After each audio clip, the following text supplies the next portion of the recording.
سر مجھے معاف فرمائیے گا، میرے 2 سوالات ہیں، چھوٹے چھوٹے سے سوالات ہیں لیکن جواب لازمی دیجیے گا۔ پہلا سوال یہ ہے کہ اگر ماں باپ جو کہ بچے کی تربیت کرنا چاہتے ہیں، خود ان کی تربیت نہ ہوئی ہو اور وہ ان کا اپنے خالق سے وہ کنیکشن بلڈ نہیں ہوا وہ ہو، تو اس صورت میں بچے کو اگر ہم تربیت کرنا چاہ رہے ہوں، کسی لحاظ سے ایسا وقت آتا ہے کہ 30-35 سال کی عمر میں اگر اللہ تعالیٰ کی عنایت سے، رحم سے اگر ہمیں تھوڑی بہت اس سے رجوع کرنے کا موقع مل جاتا ہے، تو اس صورت میں ماں باپ اپنی خود کی تربیت کرتے ہوئے بچے کی تربیت کو کس طرح ہینڈل کریں گے؟ کیونکہ آج کل تو ہمارا یہی مسئلہ ہے سب سے بڑا کہ ماں باپ میں خود میں تربیت کا وہ لیول نہیں ہے، تو وہ اپنی اولاد کو کیا تربیت دیں گے؟ تو اس جو ہے ڈیفیشنسی کو وہ کیسے کنٹرول کریں گے کہ خود ان کی تربیت نہیں ہوئی لیکن وہ چاہتے ہیں کہ بچے کو بھی صحیح خد و خال پہ ان کی تربیت کی جائے، تو ایٹ اے ٹائم دونوں کو کیسے ہینڈل کریں گے؟ اور سوال نمبر 2 یہ ہے کہ آپ نے خدا کے تعارف میں جیسے کہ یہ بتایا کہ ہم خالق کی جگہ پہ مخلوق کو رکھ کے اور بات نہیں کر سکتے، یعنی کہ ہم مخلوق کے پیرائی میں اگر کوئی چیز کو سمجھ رہے ہیں تو وہی چیز ہم خالق کے بارے میں نہیں سوچ سکتے۔ تو ایک چھوٹے سے معصوم بچے کو ہم کس طرح یہ ڈیفائن کریں گے، یہ کیسے سمجھائیں گے کہ وہ ہم مخلوق ہوتے ہوئے خالق کی جگہ بیٹھ کے مطلب ان کے لیے بارے میں ہم نہیں سوچ سکتے یا گمان نہیں کر سکتے، تو وہ ایک چھوٹا سا بچہ کیسے اس چیز کو سمجھ پائے گا؟ جزاک اللہ خیر، آپ نے ماشاءاللہ بہت اچھا سوال کیا۔ دیکھیے جو آپ کا پہلا سوال ہے نا، اسی کے جواب میں ہماری ساری جد و جہد ہے۔ ہم جسے تربیہ موومنٹ کہتے ہیں، تربیہ تحریک، اور ہم یہ کہتے ہیں کہ ہر ٹیچر اور ہر پیرنٹ اس کو اپنے بچوں کا یا اپنے اسٹوڈنٹس کا مربی بننا ہے اور اس کے لیے سیکھنا ہے، یہ سب چیزیں اپنے اوپر کام کرنا ہے۔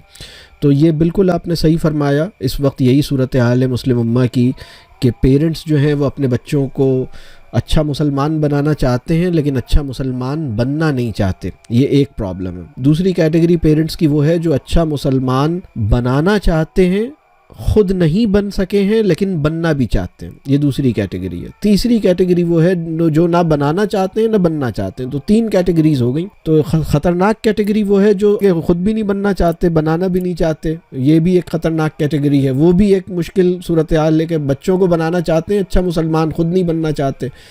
اور سب سے اچھی صورتحال یہ ہے کہ اپنے بچوں کو بنانا چاہتے ہیں اور خود بھی بننا چاہتے ہیں اچھا مسلمان۔ تو بس جہاں سے بھی ہمیں سمجھ آ گیا، ریئلائز کر لیا، بسم اللہ کریں، یہ کام ساتھ ساتھ ہوں گے، دونوں کام ہوں گے۔ جو کچھ آپ نے سیکھا ہے بچوں کے ساتھ بھی، اصل میں ہوتا کیا ہے کہ بچوں کو بتانے سے، اب ایک کامن متھ ہمارے یہاں یہ ہے کہ بچے بتانے سے سیکھتے ہیں۔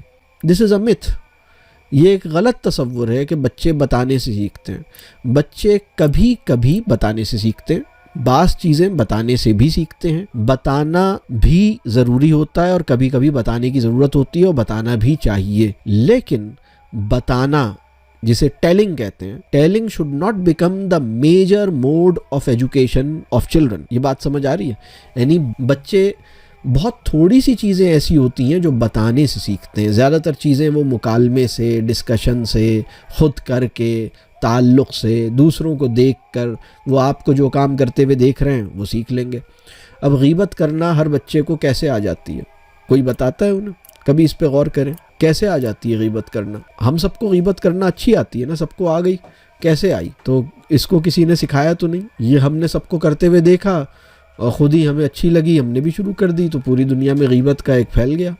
اصل میں ہمارا کام یہ ہے کہ آپ نے جو بات فرمائی نا، ہم اچھا مسلمان بننے کی جدوجہد کریں اور ان کے لیے دعا کریں، اللہ سے دعا کریں کہ یا اللہ میرے علم کی کمی کو، میرے عمل کی کمزوری کو، میرے نفس کے کھوٹ کو یا اللہ اپنی اولاد کی تربیت میں حائل نہ ہونے دیجیے، مجھے اس پہ معاف کر دیجیے، میری اصلاح فرمائیے، میں اپنا یہ عمل ٹھیک کرنا چاہتا ہوں، میں بھی اچھا مسلمان بننا چاہتا ہوں، مجھے اس میں میری مدد کیجیے۔ اللہ ضرور مدد کرے گا، ہدایت مانگنے والے کو ہدایت ملتی ہے، تو یہ آپ کیجئے۔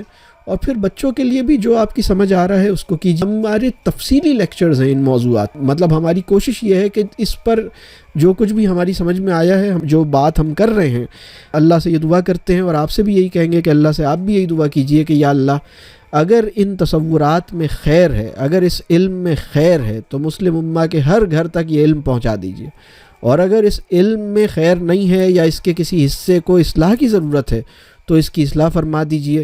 اس کے صرف وہی پہلو جو خیر والے ہیں اسی سے استفادے کی طرف لوگوں کو توجہ دلائیے, اور اگر اس میں کوئی کمی کمزوری ہے تو اس کو دور کر دیجئے, اور اس کی جو خیر ہے وہ معاشرے میں, مسلم امہ میں عام کر دیجئے. یہ ہم دعا کرتے ہیں, آپ سے بھی ہم یہی کہیں گے کہ یہ دعا کیجئے. تو اس میں بہت سارا میٹیریل ہے الحمدللہ جو موجود ہے. ہمارا جو 6 مہینے کا کورس ہے وہ اسی مقصد سے ہم نے ترتیب دیا ہے, اور جن لوگوں نے یہ کورس کیا ہے ان کو بھی ہم یہی کہتے ہیں کہ آپ اپنے دوستوں, احباب اور اپنے ملنے والوں سے محبت کے ساتھ یہ چیزیں مطلب آہستہ آہستہ مکالمے میں لائیے. تو یہ چیزیں آہستہ آہستہ پھیل رہی ہیں الحمدللہ. تو آپ ٹریننگ کورس میں بھی شامل ہو سکتی ہیں, آپ یہ لیکچرز بھی سن سکتی ہیں جو کہ اس کے اوپر آپ کی رہنمائی انشاءاللہ تعالیٰ کریں گے. دوسرا سوال آپ نے کہا وہ میں نے میرا جو لیکچر ہے آپ غالباً آپ نے سنا ہے, آپ کی بات سے مجھے اندازہ ہو رہا ہے کہ جو میں نے اس میں یہ والی بحث کی ہے تفصیل سے, کہ اصل میں اللہ تعالیٰ اپنے بارے میں بیان فرماتا ہے قرآن کے اندر, میں مفہوم عرض کر رہا ہوں کہ اللہ ویسا ہے جیسا کچھ بھی نہیں ہے, بلکہ جو عہد کا مطلب ہے نا سورہ اخلاص کے اندر, اور بھی مطلب اللہ جیسا کوئی نہیں ہے. اس کا مطلب یہ ہے کہ اللہ نے اپنی صفات کا ایک انسان کے اندر کچھ رکھا ہے, جیسے انسان کے اندر محبت ہے, انسان کے اندر رحم ہے, انسان کے اندر بہت سی اور صفات ہیں, وہ اللہ کی صفات کا ایک جیسے عکس ہیں. لیکن وہ اتنا مختصر اور اتنا چھوٹا عکس ہے کہ مطلب یہ سمجھنا کہ اللہ میری طرح رحم دل ہے یا میری طرح رحم والا ہے, ایسا بالکل بھی نہیں ہے. اور یا میں اللہ کی طرح رحم کرنے والا ہوں, ایسا بالکل بھی نہیں ہے. ہمارا رحم اور اس کا رحم, اس میں کوئی کمپیریزن ہی نہیں ہے, کوئی کمپیریزن. یعنی یہ بالکل ایسا ہے کہ اگر میں نے پانی کا گلاس ہاتھ میں اٹھا لیا ہے اور میں یہ ایسیوم کروں کہ میں بحر الکاہل کو دوسرے ہاتھ میں اٹھا لوں گا, تو جناب آپ بحر الکاہل کو دوسرے ہاتھ میں اس طرح نہیں سمیٹ سکیں گے جیسے آپ نے پانی کے گلاس کو مٹھی میں اٹھایا ہوا ہے. تو اور یہ اللہ کی مثال, تو اللہ کا کوئی مثل نہیں. تو یہ ایک بات ہے. اب یہ سوال اب پیدا ہوتا ہے کہ بچے کیسے سمجھیں گے. اس میں بھی ایک بات اور سمجھ لیجئے, یعنی ایک چیز ہوتی ہے کہ ہمارے ذہن کی یہ صلاحیت کہ کسی چیز کو سمجھ لیں, یہ ایک بات ہے. جس چیز کو ہم سمجھ لیتے ہیں نا اس پہ ہمارے ذہن کو ایک گرفت حاصل ہو جاتی ہے. اللہ ہماری سمجھ سے اوپر ہے, لیکن ہمیں اتنی سمجھ ضرور دی گئی ہے کہ ہم اس چیز کو پہچان لیں, اس کی پریزنس کا اعتراف کر سکنے والی سمجھ اللہ نے ہمیں دی ہے. اللہ نے ہمیں, یعنی اگر میں یہ کہوں کہ اللہ کی پہچان اور تلاش حق کی جستجو اور تلاش حق یا معرفت حق کی صلاحیت, یہ اللہ نے انسان کو عطا کی ہے. لیکن اگر انسان یہ کہے کہ وہ میری سمجھ میں آ گیا ہے, میں اسے پورے طور پہ سمجھ گیا ہوں, میں آپ کو بتاؤں انسان تو اس قابل بھی نہیں ہے کہ اللہ کے بنائے ہوئے دوسرے انسان کے بارے میں یہ دعویٰ کر سکے کہ یہ مجھے پوری طرح سمجھ میں آ گیا ہے. ایک ماں اپنے بیٹے کے بارے میں یہ نہیں کہہ سکتی کہ میں نے بیٹا تمہیں پورے طور پہ سمجھ لیا. بیٹا کہیں نہ کہیں کوئی ایسی حرکت کرے گا, آپ کہیں گے یہ مجھے آج اس نے نیا سرپرائز دے دیا, اس نے تو ایسا کام کر دیا. تو ہم تو اس کی بنائی ہوئی مخلوق کے بارے میں بھی یہ دعویٰ نہیں کر سکتے کہ یہ میرے پورے طور پر سمجھ میں آ گئی ہے. سمجھ میں آ سکنے کے مطلب کیا ہوتے ہیں میں یہ بھی بتا دوں. جب ہم کسی چیز کے بارے میں سمجھ لیتے ہیں تو اس کے بارے میں پریڈکٹ کرنے کے قابل ہو جاتے ہیں. ہم اس کے ہر بیہیویئر کی توجیہ کرنے کے بارے میں, یعنی ہم اس کے یعنی جس کے بارے میں ہم نے سمجھ لیا ہے, 2 نتائج پیدا ہوتے ہیں سمجھنے کے نتیجے میں. یعنی اگر ہم یہ کہیں, مثال کے طور پر اگر میں کہوں میں نے فلاں چیز سمجھ لی ہے, تو میں اس کے بارے میں کچھ سکسیسفل پریڈکشنز دے سکوں گا. اگر 100% نہ صحیح تو 70% صحیح. بادلوں کے بارے میں, موسموں کے بارے میں اگر آپ کو سمجھ آ جائے گا, جس کو بہت اچھی طرح سمجھ آ جائے گا, وہ موسم کے بارے میں 70% پریڈکشنز یا 70, 60, 80% پریڈکشن سکسیسفل دے سکے گا. 100% نہیں دے سکے گا, پھر بھی 90% ہو سکتا ہے سکسیسفل پریڈکشنز دے دے. اسی طرح یہ موسم کیوں ایسے پیدا ہو رہے ہیں, موسموں میں چینج کیسے ہو رہی ہے, کلائمیٹ میں کیسے چینج ہو رہی ہے, اس کے ریزنز اور ریشنیلز بتا سکے گا. موسموں کے بدلتے ہوئے رویوں کی توجیہ اس کی سمجھ میں آنے لگے گی. یہ بات سمجھ آ رہی ہے؟ تو سمجھنے کا مطلب کیا ہے؟ یہ سمجھنے کے جو 2 مطلب میں بتا رہا ہوں, یہ کسی بھی چیز کے بارے میں سمجھ کا دعویٰ کرنے کے بعد کم از کم 2 بیسک سے نتائج ہیں. اس سے زیادہ نتائج پیدا ہوتے ہیں سمجھنے کے نتیجے میں. یہ تو میں بالکل بیسک کہہ رہا ہوں. تو اگر کوئی انسان یہ کہتا ہے کہ میں نے اللہ کو سمجھ لیا ہے, تو کیا وہ اللہ کے مستقبل کے عمل کے بارے میں کوئی پریڈکشن دے سکتا ہے؟ نہیں دے سکتا۔ کیا وہ اللہ کے ماضی کے کسی عمل کے بارے میں اس کی کوئی ریزن بتا سکتا ہے؟ ہم یہی کہیں گے اللہ ہی کے علم میں، اللہ نے ایسا کیوں کیا، اس وقت انسانوں کی تعداد اتنی کیوں ہے، اس وقت اللہ نے اتنی ریسز کیوں بنائی، اتنی زبانیں کیوں بنائیں، اتنے سیارے کیوں بنائے، اتنی ایسی دنیا کو کیوں بنایا، سمندر میں پانی یعنی دنیا میں پانی زیادہ اور خشکی کم کیوں ہے، انسان کی 2 آنکھیں کیوں ہیں، 3 کیوں نہیں ہیں، اللہ ہی کے علم میں، واللہ عالم، واللہ عالم۔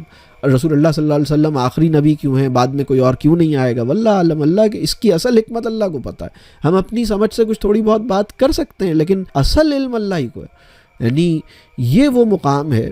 تو پوائنٹ یہ ہے، اکبر الہ آبادی نے بڑی خوبصورت بات کی۔ اکبر الہ آبادی کے ایک شعر میں جان گیا بس تیری پہچان یہی ہے، تو دل میں تو آتا ہے سمجھ میں نہیں آتا، میں جان گیا بس تیری پہچان یہی ہے، تو دل میں تو آتا ہے سمجھ میں نہیں آتا۔ تو اللہ میرے دل میں آ جائے، اللہ کو میں پہچان لوں، اللہ کی موجودگی کا احساس مجھے ہو جائے، اللہ سے تعلق بنا سکوں، یعنی مجھے اتنی عقل ضرور دی گئی ہے کہ اس کا قرب حاصل کر لوں، مجھے اتنی عقل ضرور دی گئی ہے کہ اللہ کی رضا کس بات میں ہے اس کو سمجھ لوں، مجھے اتنی عقل ضرور دی گئی ہے کہ اللہ کے پیغام کو سمجھ لوں، مجھے اتنی عقل ضرور دی گئی ہے کہ اللہ نے مجھے جو مقصد اور جو ذمہ داری دی ہے اس کو سمجھوں، مجھے اتنی عقل ضرور دی گئی ہے کہ یہ بات سمجھ لوں کہ اللہ کس بات پر مجھ سے خوش ہوگا، کس بات پر مجھے سزا ملے گی، اللہ مجھ سے چاہتا کیا ہے، اللہ کا کلام کیا ہے، اللہ کا قرب کیسے حاصل ہو، اللہ کو پکاروں کیسے، اللہ کے نام کیا ہیں، اللہ کی صفات کیا ہیں۔ تو کچھ اللہ کے بارے میں کچھ علم مجھے ضرور عطا کیا گیا ہے تاکہ میں وہ مجھ سے چاہتا کیا ہے اور اس کو پہچان سکوں، اس سے تعلق بنا سکوں، اتنا علم مجھے ضرور ملا ہے، لیکن وہ میری سمجھ میں آ جائے وہ کیسا ہے یہ تو کسی کو بھی نہیں پتہ، یہ تو یعنی بڑی عجیب بات ہے۔ تو اب بچے کے اندر بھی اللہ نے یہ صلاحیت رکھی ہے، لیکن اصل میں ہوتا کیا ہے، میں آپ کو ایک بہت اہم بات بتاؤں۔ میری ایک اور گفتگو ہے، وہ آپ انشاءاللہ آپ کو مدد دے گی، وہ ہے nurturing love of them in children. وہ انشاءاللہ تعالی مجھے امید ہے کہ اس میں بھی کچھ باتیں آپ کو، اگر آپ نے وہ خدا کا تعارف کیسے کروایا جائے وہ سنی ہوئی ہے، تو نرچرنگ لو آف دین والی بھی اللہ آپ کو موقع دے تو آپ سنیے گا انشاءاللہ، تو وہ اس میں آپ کو یہ سوالات اور واضح ہوں گے انشاءاللہ تعالی۔ اور ایک طریقہ کار اس کا کیا ہے وہ میں عرض کر دیتا ہوں، یہ میں صرف طالب علمانہ مطلب اپنے فہم کی بس پیش کر رہا ہوں، اس میں اللہ کرے کہ اور اس کی اور حکمتیں مجھے بھی اور آپ کو اللہ اور واضح کرے انشاءاللہ۔ وہ یہ ہے کہ وہ لوگ جن کے بارے میں ہم یقین سے کہہ سکتے ہیں کہ وہ اللہ کو پہچانتے تھے، سمجھتے تو نہیں تھے لیکن اللہ سے تعلق تھا، اللہ کا قرب انہیں حاصل تھا، اللہ کی رضا انہوں نے پائی ہے، اللہ کی محبت انہوں نے سمیٹی ہے، اللہ سے محبت انہوں نے کی ہے، ان کا تعارف دینا وہ بھی اس کام میں اتنا ہی اہم ہے۔ تو وہ ان کا سب سے بڑا تعارف، سب سے بڑی مثال رسول اللہ صلی اللہ علیہ وسلم کی ہے، انبیاء علیہ السلام کی ہے، حضرت ابراہیم علیہ السلام کی ہے۔ تو ہم پیغمبروں کی مثالیں، پیغمبروں کے واقعات، رسول اللہ صلی اللہ علیہ وسلم کی زندگی، یہ اگر ہم دیں گے تو بچے کو خود ہی سمجھ میں آ جائے گا کہ اسے یہ سمجھ میں آ جائے گا کہ اللہ کو پانے والے کی زندگی اور اللہ کو پانے والے کی سائیکی اور اللہ کو پانے والے کے حالات اور احوال کیسے ہوتے ہیں، وہ اس کو سمجھ آ جائے گا اور وہ بالکل اس کو واضح ہو جائے گا۔ اور پھر اس دنیا میں بھی جہاں ہمیں اچھے لوگ نظر آئیں تو ان کے ساتھ بھی بچوں کو اگر موقع ملتا ہے کوئی تو وہ بھی بہت اس میں خیر ہے۔ تو یہ آپ کے سوال کا کچھ جواب ہے، اللہ آپ کو اجر دے، ماشاءاللہ بہت اس سوال سے ہمیں فائدہ ہوا۔ جی السلام علیکم سر میں آپ سے یہ پوچھنا چاہ رہی ہوں، معاشرے میں 2 طبقے ہوتے ہیں، ایک جو ہے وہ اثر ڈالتا ہے، ایک جو ہے وہ اثر لیتا ہے۔ اگر ہم اردو میڈیم اسکول پاکستان میں قائم کر رہے ہیں تو وہ جو طبقہ جو اثر ڈالتا ہے اس کو اردو میڈیم اسکول کی طرف کیسے اٹریکٹ کیا جا سکتا ہے؟